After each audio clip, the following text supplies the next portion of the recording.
Take a look at Queen Elizabeth II. Many have noticed a remarkable fact.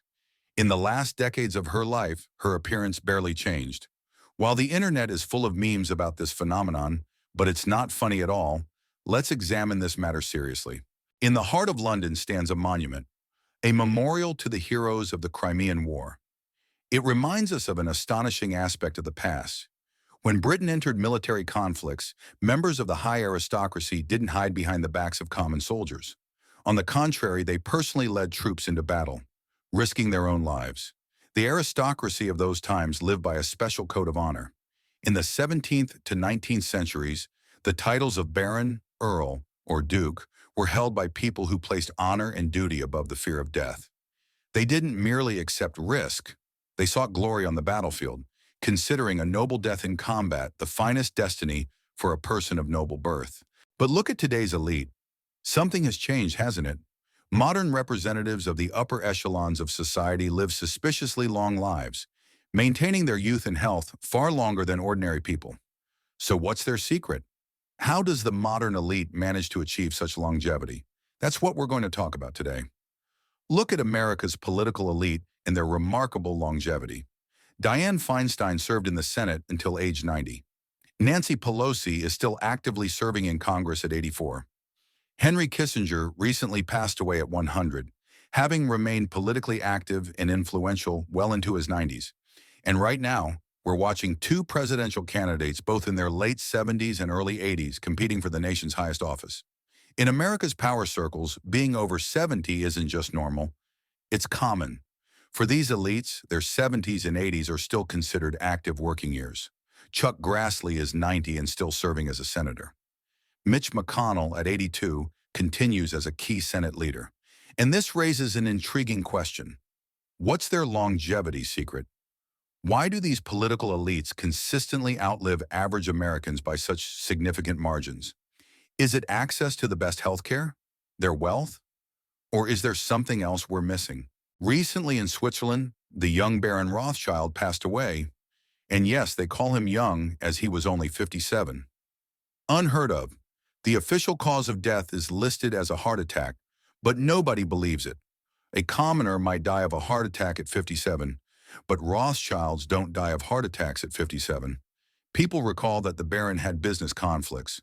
John Rockefeller lived to a respectable 97, and David Rockefeller made it to 102. A heart attack? That's not even funny. The year 2020 was when death reaped an especially large harvest. According to statistical laws, presidents, oligarchs, bankers, and other planetary masters should have died too, especially considering that many of them are elderly and very elderly. So how many of them died when the fashionable illness was raging in full force, bringing death to many? Yes, well-known people passed away, as did influential and wealthy people. But not the most influential and not the wealthiest ones. It seems there is a thick line separating people, even successful ones, from non-humans. And this line is somehow connected to longevity. Today in the human body, you can replace almost everything except the brain, which wears out around age 95. Transplanting someone else's brain is pointless, as it would no longer be you. One of the solutions, it appears, has been found in digitization.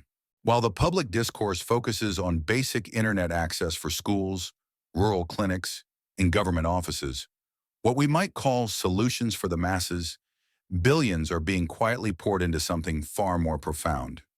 The development of brain-computer interfaces, technology that could merge human consciousness with machines. Could this be the first step toward what we might call digital immortality? A privilege reserved for those whose birthright of wealth has deemed them worthy of eternal life? This unsettling future is brilliantly portrayed in the series Altered Carbon, where the ultra-wealthy have become almost godlike, able to purchase any physical form they desire, clone their own bodies at will, create multiple versions of themselves, or simply back up their consciousness like we back up our phones today.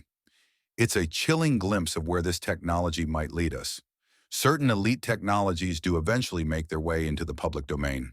Take Ambrosia Medical, a startup that aims to combat aging through an innovative approach, transfusing young people's blood plasma into elderly patients. The science behind this is based on parabiosis experiments, a process where researchers connected the bloodstreams of young rodents to older ones. In both experimental scenarios, the older mice showed remarkable improvements in their condition. These aren't just animal trials anymore. Human experiments have already begun. This cutting-edge research represents one of the latest frontiers in the battle against aging, as what was once confined to secretive labs now emerges into public view. While modern plasma treatments might sound like conspiracy theories, the pursuit of eternal youth has deep historical roots. In the 1930s, an intriguing figure emerged in Switzerland, a doctor named Paul Nihans. Nihans purchased a mansion in the Swiss Alps, naming it Solar Rock. Soon his patient list read like a who's who of global power and influence.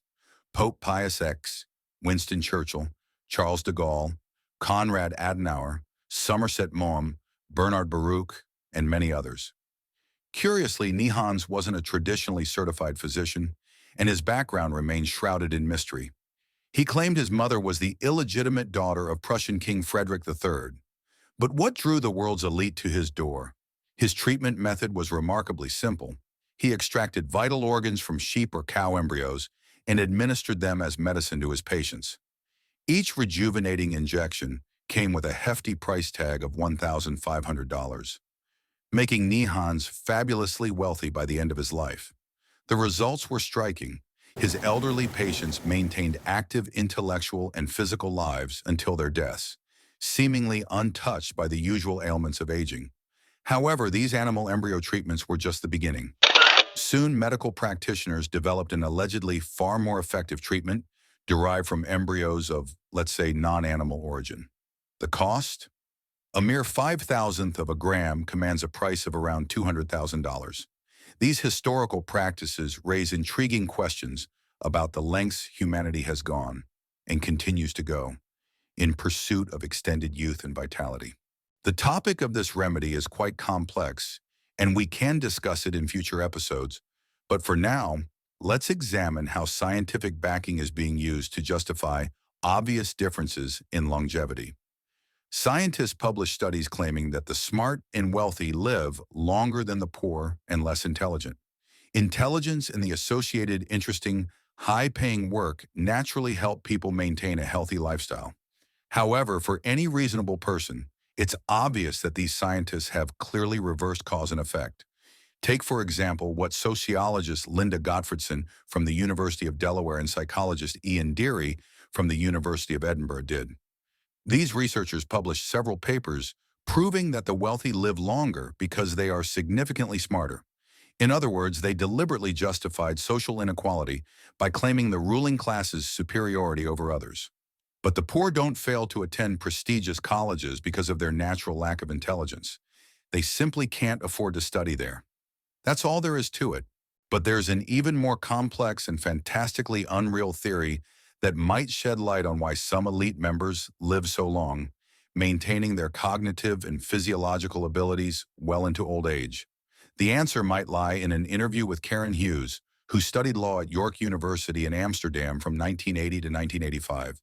She worked at the U.S. Export-Import Bank, and from 1986 to 2007, she held a position in the World Bank's legal department. Quite an impressive resume, wouldn't you say? In her interview, Hughes reveals something extraordinary. She claims that everything is controlled by a strange entity they call the Black Pope. And here's the kicker. This entity isn't human, though it appears in human form. According to Hughes, there's another species on this planet, different from ordinary humans. This species supposedly dominated Earth before the Ice Age. These entities, which she calls aliens, are a different kind of people with advanced technological development and high IQ, but completely lack creative or emotional abilities. And they can mutate to look like ordinary humans. She believes these beings have been in power for a long time, secretly ruling our world.